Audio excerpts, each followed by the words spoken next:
Olá, meu nome é Daniel Daminelli, eu sou professor de Biomatemática aqui no Centro de Matemática, Computação e Cognição da UFABC. Eu me formei em Biologia na USP, depois eu fiz um doutorado em Biologia Computacional pelo Instituto Gulbenkian de Ciências em Portugal, depois um pós-doutorado na Universidade de Maryland, nos Estados Unidos, e agora eu sou professor aqui.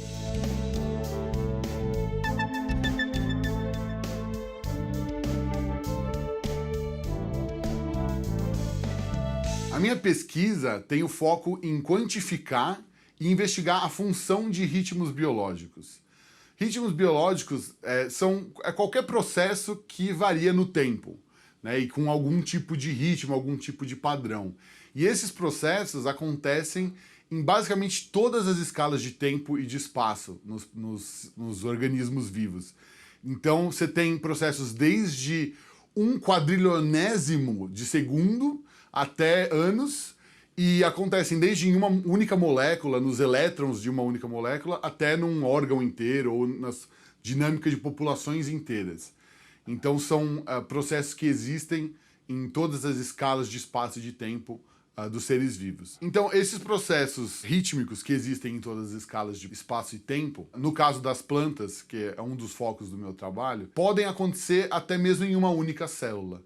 A célula que eu estudo é o tubo polínico. O tubo polínico, ele surge do grão de pólen e ele tem uma função muito importante, que é fazer a fertilização que vai levar às sementes. O que é interessante desses tubos polínicos é que eles mostram um ritmo no crescimento. E a gente não entende nem muito bem como são esses ritmos, nem para que eles servem. Então eu uso abordagens matemáticas e computacionais para quantificar esses ritmos e tentar descobrir a função deles. Quando eu usei essas abordagens, foi possível quantificar esses ritmos de um jeito bastante preciso, e esses ritmos são tanto no padrão de crescimento do tubo polínico, mas também em várias outras coisas, inclusive processos dentro da célula, mas também trocas de íons, que acaba tendo a ver com o estado elétrico da célula. Então esses ritmos envolvem inclusive a chamada bioeletricidade.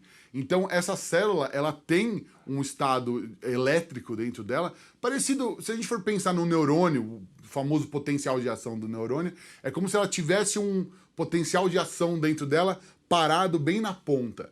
Essa é a nossa hipótese, é que ela usa esse potencial de ação estabilizado na ponta para se guiar e achar o óvulo. Então o meu trabalho tenta justamente descobrir o quanto que essa bioeletricidade pode ser responsável pela formação da forma, né, dessa célula que cresce na ponta. É uma das células mais rápidas na natureza, que crescem mais rápido na natureza, e o quanto que a bioeletricidade também pode estar envolvida em fazer essa célula conseguir se guiar e achar o óvulo.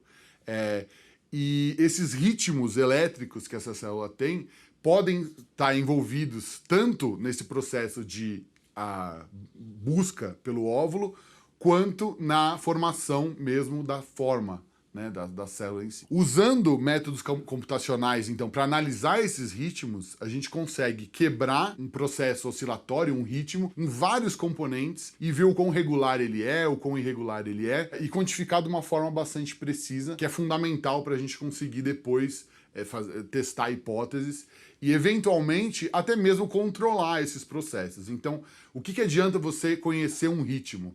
Bom, primeiro é conseguir ver o quão regular ele é, ver o quanto que ele acontece na natureza, mas depois isso pode te dar a potencialidade de, inclusive, controlar processos celulares como o crescimento, como a capacidade que esses tubos têm de achar o óvulo e fazer a fertilização, que é um processo fundamental para o sucesso reprodutivo de todas as plantas com flores. Essas abordagens quantitativas, além de permitir ter uma visão objetiva de como esses ritmos se comportam, também permite fazer imagens bonitas às vezes. Então, uma dessas imagens serviu para fazer a capa de uma revista, e eu pretendo ainda explorar mais essa interface entre arte e ciência, porque a matemática, na verdade, permite a gente fazer imagens muito bonitas. Então, isso não é exatamente a pesquisa, mas também é um produto dessa abordagem. Por fim, esses ritmos não estão só em plantas, né? Então também existem ritmos em animais. O nosso relógio biológico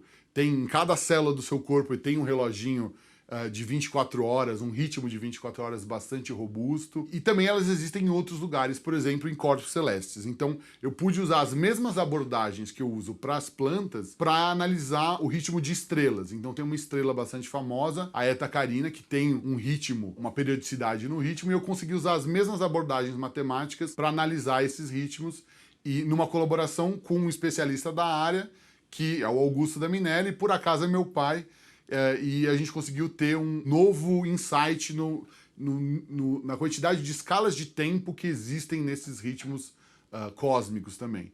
Então, não só as abordagens matemáticas servem para estudar a biologia, mas também para estudar ritmos celestes. O método computacional que eu desenvolvi para analisar esses ritmos é um método bastante complexo, é uma heurística computacional para entender chymographs, que no final forma um nome que é Chuck Norris. Então eu tentei ter um nome divertido para a ciência ser um pouco mais leve. A Universidade de Maryland, inclusive, se interessou por essa história e fez uma matéria falando, descobrindo os ritmos escondidos ocultos do céu, do espaço, com o Chuck Norris. Então a minha piada funcionou. Eu tenho tanto orgulho da piada quanto da colaboração com o pai.